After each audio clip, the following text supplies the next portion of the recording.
தமிழக அரசிலேயே மிக மிக ஒரு வெப்பச்சலனத்தை நோக்கி நகர்த்தி இருக்கிறது குதிரை பேரம் என்கின்ற அந்த வார்த்தை. இந்த குதிரை பேரத்தை மையப்படுத்தி இப்பொழுது நடந்து கொண்டிருக்கக்கூடிய கைதுகள், முன்னாள் திமுகவின் அமைச்சரை மையப்படுத்தி காவல்துறை எடுத்திருக்கக்கூடிய நடவடிக்கை, அவருடைய சகோதரை மையப்படுத்தியும் காவல்துறை எடுத்திருக்கக்கூடிய நடவடிக்கைகள் இப்பொழுது பரபரப்பான ஒரு களத்தை நோக்கி நகர்ந்திருக்கிறது. இந்த சூழலில் திமுகவை சார்ந்தவர்கள் கடுமையான விமர்சனங்களை இப்பொழுது பத்திரிகையாளர்களை சந்தித்து கடுமையான விமர்சனங்களை காவல்துறை மீது வைத்து கொண்டிருக்கக்கூடிய ஒரு களமும் நம்மால் பார்க்க முடிகின்றது. ஆனால் ஆட்சியை அகற்ற வேண்டும் என்கின்ற களத்தோடு திமுக இப்படி ஒரு நகர்வை எடுத்துக்கொண்டு இருக்கிறது என்பதை முதலாக வெளியிட்டது நம்மளுடைய இன்பா டாக்ஸ் என்கின்ற இந்த வலையொலி தான். ஒரு 5 நாட்களுக்கு முன்பாக நான் ஒரு காணொலியை வெளியிட்டிருந்தேன். அந்த காணொலியில் இந்த செய்தியை குறித்து மிக தெளிவாக நான் குறிப்பிட்டிருந்தேன். நீங்கள் சந்தேகமாக இருந்தால் ஒரு 5 நாட்களுக்கு முன்புள்ள அந்த காணொலியை பார்ப்பீர்கள் என்றால் உங்களுக்கு அதை குறித்த செய்திகள் உங்களுக்கு தெரியும். அதாவது திமுகவை பொறுத்தமட்டில் தமிழக வெற்றிக் கழகத்தை ஆட்சி பீடத்திலிருந்து இறக்க வேண்டும் என்கின்ற அந்த நிலைப்பாட்டில் அவர்கள் உறுதியாக இருக்கிறார்கள். அதற்கு காரணம் இருக்கிறது. தமிழக வெற்றிக் கழகம் ஆட்சியை தொடரக்கூடிய ஒரு வாய்ப்பு தான் இருக்கிறது. இன்னும் 20 ஆண்டுகளுக்கு தமிழக வெற்றிக் கழகத்தை ஆட்சி பீடத்திலிருந்து அப்புறப்படுத்த முடியாது என்கின்ற ஒரு நிலை உருவாகிவிட்டது. எனவே இந்த 5 ஆண்டுகள் தமிழக வெற்றிக் கழகம் ஆட்சியை தொடர்ந்து விட்டால் 20 ஆண்டுகள் திமுகவால் ஆட்சிக்கு வர முடியாது என்பது அவர்களால் புரியப்பட்டிருக்கக்கூடிய செய்தி. எனவே இந்த ஆட்சியை நாம் தொடர்ந்து நடத்த விட்டுவிடக்கூடாது என்கின்ற ஒரு நிலைப்பாட்டை திமுகவை சார்ந்தவர்கள் எடுக்கக்கூடியது என்பது இயல்பான ஒன்றாகவே இருக்கிறது. அவர்களை பொறுத்தமட்டில் நம்பிக்கையில்லா தீர்மானத்தில், அதாவது நம்பிக்கை வாக்கெடுப்பு களத்தில் தமிழக வெற்றிக் கழகம் தோல்வியை சந்தித்துவிடும் என்று எதிர்பார்த்தார்கள். ஆனால் 144 ஆதரவு வாக்குகள் கிடைத்து தமிழக வெற்றிக் கழகம், அதாவது முதலமைச்சர் தன்னுடைய ஆட்சி பீடத்தை அவர் மிக அழுத்தமாக பதிவு செய்துவிட்டார். எனவே இப்பொழுது முதலமைச்சர் மீது நம்பிக்கையில்லா தீர்மானம் கொண்டு வருவதோ இல்லை இந்த ஆட்சியை நம்பிக்கையில்லா தீர்மானம் கொண்டு வந்து கவிழ்ப்பதோ இயலாத ஒரு செயலாக இருக்கிறது. எனவே சபாநாயகர்கள் மீது நம்பிக்கையில்லா தீர்மானத்தை கொண்டு வந்தால், அந்த சபாநாயகர் மீது நம்பிக்கையில்லா தீர்மானத்தை கொண்டு வருகின்ற பொழுது அதிமுகவும் திமுகவும் ஆதரவு நிலை எடுத்து, அதுபோல தமிழக வெற்றிக் கழகத்திலிருந்து ஒரு 10 சட்டமன்ற உறுப்பினர்களை விலை கொடுத்து வாங்கி அவர்களும் இந்த நம்பிக்கையில்லா தீர்மானத்திற்கு, அதாவது திமுகவிற்கு ஆதரவான நிலைப்பாட்டை எடுத்துவிட்டால் சபாநாயகர் நம்பிக்கையில்லா தீர்மானத்தின் அடிப்படையில் தோல்வியை சந்தித்து விட்டார் என்கின்ற அடிப்படையில் இந்த ஆட்சியை கவிழ்த்து விடலாம் என்கின்ற ஒரு எண்ணத்தோடு தான் திமுகவினுடைய எண்ணப்பாடுகள் இருந்தன. எனவே இந்த எண்ணப்பாடுகளோடு குதிரை பேரம் நடைபெறுகிறது என்பதை மையப்படுத்தி சுமார் 5 நாட்களுக்கு முன்பாக நான் காணொலியை வெளியிட்டிருந்தேன். அதாவது தமிழகத்தின் உளவு பிரிவில் மிக முக்கியமான பதவியில் இருக்கக்கூடிய காவல்துறை அதிகாரிக்கு இந்த குதிரை பேரம் நடைபெற்று கொண்டிருக்கிறது என்கின்ற செய்தி சென்றிருக்கிறது. சுமார் 10 சட்டமன்ற உறுப்பினர்களிடம் இதை குறித்து பேசியிருக்கிறார்கள். குறிப்பாக மதுரையை சார்ந்த ஒரு சட்டமன்ற உறுப்பினர் தன்னோடு 4 சட்டமன்ற உறுப்பினர்களை அழைத்து கொண்டு வருவதாகவும், சென்னையை சார்ந்த ஒரு சட்டமன்ற உறுப்பினர் தன்னோடு 4 சட்டமன்ற உறுப்பினர்களை அழைத்து கொண்டு வருவதாகவும் தெரிவித்ததின் அடிப்படையில் அவர்கள் இந்த குதிரை பேரத்தை ஆரம்பித்தார்கள் என்கின்ற ஒரு செய்தியும் உண்டு. ஒரு சிலருக்கு அவர்கள் முன்பணம் கொடுத்து விட்டார்கள் என்கின்ற தகவலையும் பரவ விட்டார்கள். இந்த சூழலில் தமிழக வெற்றிக் கழகம் இதை மிக உன்னிப்பாக கவனித்து கொண்டிருந்தது. எனவே இவர்களுடைய இந்த குதிரை பேரத்தை மக்கள் மன்றத்தில் வைக்க வேண்டும் என்றால் அதற்கான ஒரு ஆதாரக்களம் தேவை என்பது தமிழக வெற்றிக் கழகத்திற்கு மிக முக்கியமாக இருந்தது. இந்த சூழலில்தான் ஊத்தாங்கரையை சார்ந்த சட்டமன்ற உறுப்பினராக இருக்கக்கூடிய இளையராஜா அவர்களிடம் இந்த பேச்சுவார்த்தை ஆரம்பிக்கப்படுகிறது. இந்த பேச்சுவார்த்தையை ஆரம்பித்தவர் யார் என்றால் திருநாவுக்கரசு என்கின்றவர். இந்த திருநாவுக்கரசு யார் என்ற கேள்வி மனதிற்குள் எழும்பும். திருநாவுக்கரசு லைலோ கல்லூரியில் படித்த முன்னாள் மாணவர். இவர் லைலோ கல்லூரியின் பெயரை தன்னுடன் வைத்து கொண்டு கருத்து கணிப்புகளை எடுத்து வெளியிட்டு கொண்டிருந்தார். ஒரு கட்டத்திற்கு மேல் லைலோ கல்லூரி பழைய மாணவராக இருக்கலாம், ஆனால் இந்த கல்லூரியின் பெயரை நீங்கள் உபயோகப்படுத்துவதற்கு உங்களுக்கு அனுமதி இல்லை என்று சொல்லிவிட அதன் பின்பு ஒரு தனி ஒரு அமைப்பை தொடங்கி அதன் அடிப்படையில் கருத்து கணிப்புகளை நடத்தி கொண்டிருந்தார். அவரை பொறுத்த மட்டில் திமுகவுடைய ஒரு ஊது குழல் என்று கூட சொல்லலாம். அல்லது திமுகவுடைய பணம் கொடுத்து திமுகவால் வாங்கப்பட்டு இருக்கக்கூடியவர் தான் இந்த திருநாவுக்கரசு. இந்த திருநாவுக்கரசின் ஏற்பாட்டில்தான் இந்த குதிரை பேர கதைகளை நகர்த்தி இருக்கிறது அசோக்குமாரும் செந்தில் பாலாஜி, அவருடைய சகோதரர் அசோக்குமாரும் செந்தில் பாலாஜி. இந்த செய்திகள் தமிழக வெற்றி கழகத்திற்கு தெரிந்ததாலும் இளையராஜா இந்த செய்தியை தலைமைக்கு கொண்டு சென்று விட்டார்.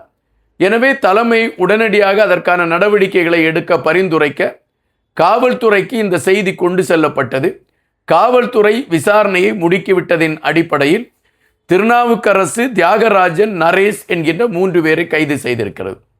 தற்பொழுது கிடைத்த செய்தியின் அடிப்படையில் இன்னும் 2 கைது செய்யப்பட்டிருக்கிறார்கள் என்ற செய்திகள் வருகின்றன. அதே மாதிரி செந்தில் பாலாஜியுடைய தம்பி அசோக்குமார், அதுபோல செந்தில் பாலாஜியின் மீதும் இப்பொழுது வழக்கு திரும்பி இருக்கிறது என்ற ஒரு ஊர்ஜிதமான செய்திகள் வெளிவந்து கொண்டு இருக்கின்றன. இந்த குதிரை பேரத்தை மையப்படுத்தி இப்பொழுது இன்னும் பல செய்திகள் வந்து கொண்டிருக்கின்றது. ஒருவேளை அந்த செய்திகள் நீங்கள் அறியாத செய்திகளாக கூட இருக்கலாம். அதாவது தமிழக வெற்றி கழகத்தை பொறுத்த மட்டில் இப்படி குதிரை பேரம் நடைபெறுகிறது. தங்களிடம் வந்து நம்பிக்கையில்லா தீர்மானம் வருகின்ற பொழுது நீங்கள் எங்களுக்கு ஆதரவு தர வேண்டும் என்று நம்முடைய தமிழக வெற்றி கழகத்தை சார்ந்த சட்டமன்ற உறுப்பினர்களிடம் பேச்சுவார்த்தை நடத்தி இருக்கிறார்கள் என்கின்ற பொழுது அவர்கள் ஏன் அதை தலைமைக்கு தெரிவிக்காமல் இருந்தார்கள் என்ற கேள்வியும் எழும்பியிருக்கிறது. யார் யார் தலைமைக்கு தெரிவிக்காமல் இருந்தார்கள் என்கின்ற அடிப்படையில் அவர்களை குறித்த ஒரு தேடலையும் இப்பொழுது தமிழக வெற்றி கழகம் எடுத்திருக்கிறது என்ற செய்தியும் வருகின்றன. திமுகவை பொறுத்த மட்டில் அவர்களுடைய மனநிலை எப்படி இருந்தது என்றால், தமிழக வெற்றி கழகத்தை பொறுத்த மட்டில் அரசியலை தெரியாதவர்கள் இவர்கள் என்கின்ற கணக்கீட்டில்தான் திமுக நினைத்து கொண்டிருந்தது. இவர்கள் ஆட்சி பீடத்தில் ஏறிவிட்டால் ஒரு 10 நாள் 15 நாள் அதற்குள் திணறி விடுவார்கள், நாம் மக்களிடம் நன்மதிப்பை பெற்று மீண்டும் ஆட்சியை பிடித்து விடுவதற்கான களங்களை எடுத்து விடலாம் என்பதுதான் திமுகவுடைய எண்ணமாக இருந்தது. தமிழக வெற்றி கழகம் ஆட்சி பீடத்தில் ஏறிய மறுநிமிடத்தில் இருந்து களப்பணியை மிக சிறப்பாக செய்து கொண்டிருக்கின்றார்கள் அமைச்சர்கள். எனக்கு தெரிந்து எந்த அமைச்சரும் இரவு 12 மணிக்கு முன்பாக தூங்கியதாக நான் பார்த்ததில்லை. அனைத்து அமைச்சர்களும் இரவு வரை வேலை செய்கிறார்கள். காலை 6 மணி அளவிற்கெல்லாம் அவர்கள் அடுத்த கட்ட வேலையை ஆரம்பித்து விடுகிறார்கள். எனவே இரவு பகலாக அவர்கள் தங்களுடைய துறை சார்ந்த விடயங்களில் தீவிர கவனம் செலுத்தி கொண்டிருக்கிறார்கள். அதுபோல IAS அதிகாரிகளிடமெல்லாம் அவர்கள் ஆலோசனை பெற்று ஒவ்வொரு நகர்வுகளையும் மிக தெளிவாக எடுத்து கொண்டிருக்கின்றார்கள். எனவே திமுக அதாவது இவங்களை எப்படியாவது வீழ்த்தி விடலாம் என்று நினைத்து கொண்டிருந்த சூழலில் இவர்களுடைய செயல்பாடு திமுகவை ஆட வைத்து விட்டது. எனவேதான் திமுக என்ன திட்டமிட்டார்கள் என்றால், நாம் இவர்களை இனிமேல் எப்படி வீழ்த்துவது, இவர்கள் இளைஞர்களை கையில் எடுத்துக்கொண்டுதான் இந்த ஆட்சியை பிடித்தார்கள், எனவே நாம் இளைஞர்களை வைத்து இவர்கள் மீது விமர்சனங்கள் வைக்கலாம் என்கின்ற அடிப்படையில் அதற்கான களங்களை எடுத்துக்கொண்டு அந்த விமர்சனங்களை வைத்தார்கள். ஜென்ஸ் டிஎம்கே என்கின்ற அடிப்படையில் அவைகளும் பொதுமக்கள் மத்தியிலே ஒரு எடுபடாத ஒரு சங்கூதலாக மாறிவிட்டது. எனவே இந்த சூழலில் இந்த குதிரை பேரம்தான் கடைசி வழி என்பதுதான் திமுகவுடைய நிலைப்பாடு. எனவே அதற்காக அவர்கள் பணம் கொடுத்து குதிரை பேரத்தை நடத்தி இருக்கிறார்கள். அதுவும் 35 கோடி ரூபாய் தரப்படும் என்று பேசியிருப்பதாக இளையராஜா அவர்கள் வாக்குமூலம் கொடுத்திருக்கிறார். ஆனால் பரவலாக செய்தியாளர்கள் மட்டத்தில் பரவிக்கொண்டு இருக்கக்கூடிய செய்தி என்னவென்றால், சுமார் 50 கோடியிலிருந்து 100 கோடி வரை கொடுப்பதற்கு தயாராக இருப்பதாகவும் சிலரிடம் செய்திகள் கொண்டு செல்லப்பட்டதாகவும் ஒரு தகவல் பரவிக்கொண்டு இருக்கின்றன. இந்த குதிரை பேரத்தை அதாவது அடியிலிருந்து ஆழம் வரை மிக தீவிரமாக விசாரணைகள் மேற்கொண்டால் திமுகவின் முக்கியமான தலைவர்கள் மாற்றுவதற்கான ஒரு வாய்ப்பு இருக்கிறது என்ற செய்திகளும் நம்மால் அறிய முடிகின்றது. தற்பொழுது உள்ள சூழலில் அரசியல் களத்தில் மிக சரியாக காயை நகர்த்தி இருக்கிறது தமிழக வெற்றி கழகம் என்றுதான் பெரும்பாலானவர்கள் இப்பொழுது சொல்கிறார்கள்.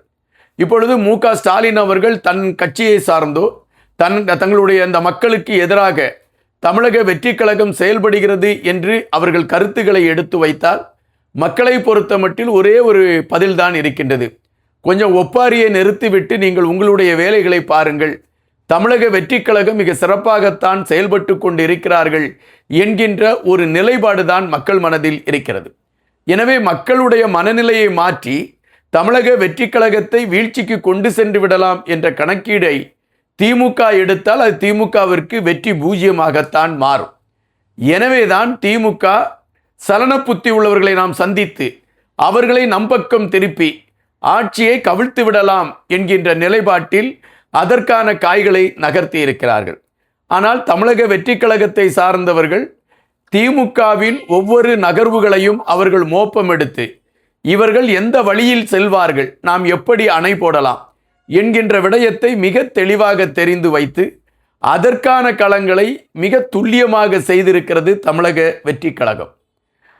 அதாவது எதிர்க்கட்சி சார்ந்தவர்களெல்லாம் ஒன்றிணைந்து தமிழக வெற்றி கழகத்திற்கு எதிரான ஒரு களத்தை உருவாக்கி கொண்டு இருக்கிறார்கள் என்பது தெரிந்திருக்கக்கூடிய இந்த சூழலும் தமிழக வெற்றி கழகத்தை சார்ந்த அந்த கட்சியை சார்ந்த அனைவருமே தங்களுக்கான ஒரு செயல்பாடுகள் எதை நோக்கி நகர்கிறது என்பதை அவர்கள் புரிந்து வைத்திருக்கிறார்கள். அதனால்தான் தமிழக முதலமைச்சரும் தமிழக வெற்றி கழகத்தின் தலைவருமாக இருக்கக்கூடிய விஜய் அவர்கள் தோழமை கட்சிகளோடு பேசுகின்ற பொழுது மிக தெளிவாக அதை உறுதிப்படுத்தியிருந்தார். அவர் என்ன குறிப்பிட்டிருந்தால் 5 ஆண்டுகள் நம்மளுடைய ஆட்சி தான், இவர்கள் எப்படி வேண்டுமென்றாலும் குட்டிக்கரணம் அடித்துவிட்டு வரட்டும், நம்மளுடைய ஆட்சி அவர்களால் ஒன்றும் செய்ய முடியாது என்பதை அழுத்தமாக பதிவிட்டிருந்தார். இதே சூழலில் இப்பொழுது அதிமுகவில் இருந்து பெருவாரியானவர்கள் இப்பொழுது தமிழக வெற்றி கழகத்தை நோக்கி நகர்ந்திருக்கிறார்கள். அதுபோல 7 சட்டமன்றத்திற்கு இடைத்தேர்தல் வரவேண்டிய களங்கள் இருக்கிறது. இந்த 7 தொகுதிகளையும் தமிழக வெற்றி கழகம் தன்னுடைய சொந்த தொகுதிகளாக மாற்றக்கூடிய களத்தை அது எடுத்துக்கொண்டிருக்கிறது. அப்படிப்பட்ட சூழலில் வருகின்ற பொழுது தனித்த பெரும்பான்மையோடு தமிழக வெற்றி கழகம் தொடர்வதற்கான ஒரு வாய்ப்பாக அது அமையும் என்கின்ற ஒரு களமும் இருக்கிறது. எனவே எந்த பக்கம் போனாலும் கதவு மூடப்பட்டிருக்கிறது. எந்த கதவை உடைத்து தமிழக வெற்றி கழகத்தை நாம் அப்புறப்படுத்துவது என்கின்ற தவிப்பில் திமுக இதுபோன்ற குதிரை பேரங்கள் போன்ற பல விடயங்களை கையில் எடுத்து கொண்டிருக்கிறது. அதுபோல தமிழக வெற்றி கழகத்தின் நிர்வாகிகள், அமைச்சர்கள் இவர்களை மையப்படுத்தி பொய்யான செய்திகளை பரப்பி மக்கள் மத்தியில் இவர்கள் அனைவருமே இப்படிப்பட்டவர்கள் என்கின்ற பிம்பத்தை உருவாக்குவதற்கும் திமுக முயற்சி செய்து கொண்டிருக்கிறது என்கின்ற செய்திகள் வருகின்றன. எனவேதான் தமிழக வெற்றி கழகத்தை பொறுத்தமட்டில் தங்களுடைய அமைச்சர்களுக்கு அவர் மிக தெளிவான அறிவுரைகளை கொடுத்திருக்கிறார்கள். நீங்கள் பொது இடங்களில் எப்படி நடக்க வேண்டும், மக்கள் பிரச்சனைகளை எப்படி கையாள வேண்டும், திமுகவை சார்ந்தவர்கள் உங்கள் மீது எப்படியெல்லாம் பழி சொல்வார்கள், அந்த பழிக்கு நீங்கள் எப்படி எதிர்வினை ஆற்ற வேண்டும், இவைகள் அனைத்துமே தமிழக வெற்றி கழகத்தின் அமைச்சர்கள் அனைவருக்குமே பயிற்றுவிக்கப்பட்டிருக்கிறது என்பதும் நாம் அறிய வேண்டிய ஒரு செய்தியாக இருக்கின்றது. தற்பொழுது உள்ள நிலவரப்படி நமக்கு கிடைத்திருக்கக்கூடிய தகவலை வைத்து பார்க்கின்ற பொழுது திமுக ஊத்தாங்கரை எம்எல்ஏ இளையராஜாவிடம் மட்டும் பேசவில்லை, சுமார் 15 சட்டமன்ற உறுப்பினர்களிடம் பேசியிருக்கிறார்கள், பேரம் பேசப்பட்டு இருக்கிறது என்றும் அதில் பலர் அதை தலைமைக்கு தெரிவிக்காமல் மூடி மறைத்திருக்கிறார்கள் என்கின்ற செய்தியும், தற்பொழுது தலைமை அதை உன்னிப்பாக கவனிக்க தொடங்கி இருக்கிறது என்ற செய்தியும், திமுகவில் இருந்து நகரக்கூடிய ஒவ்வொரு நகர்வுகளையும் துல்லியமாக உளவெடுத்து திமுகவின் ஒவ்வொரு அசைவுகளையுமே தடுத்து நிறுத்தக்கூடிய களங்களோடு நாம் முன்னேற வேண்டும் என்கின்ற நிலைப்பாட்டில் மிக தெளிவாக தமிழக வெற்றி கழகம் முன்னேறி கொண்டு இருக்கிறது என்கின்ற செய்தியையும் நாம் இங்கு பதிவு செய்ய வேண்டியதாக இருக்கின்றது. எல்லோரும் தமிழக முதலமைச்சர் விஜய் அவர்கள் அரசியலுக்கு வந்த பொழுது ஒரு விமர்சனத்தை தான் வைத்தார்கள். அது என்ன விமர்சனம் என்றால், அவர் சினிமாவில் இருந்து வருகிறார், இவருக்கு என்ன அரசியல் தெரியும் என்று தான் வைத்தார்கள். ஆனால் இப்பொழுது அவர்களுக்கே ஒரு பயம், தமிழக அரசியல் வரலாற்றில் ஒரு புதிதாக வந்த ஒரு முதலமைச்சர் இப்படி ஒரு அதிரடிகளை செய்த காட்டியதாக வரலாறு இல்லை. இப்பொழுது விஜய் அவர்கள் அதை மிக தெளிவாக செய்து காட்டி ஒரு தேர்ந்த அரசியல்வாதி என்பதை விட மக்கள் நேசிக்கும் ஒரு தேர்ந்த தலைவர் என்கின்ற அடிப்படையில் இப்பொழுது அவருடைய களம் உயர்வை நோக்கி நகர்ந்திருக்கிறது என்பதுதான் நிஜம்.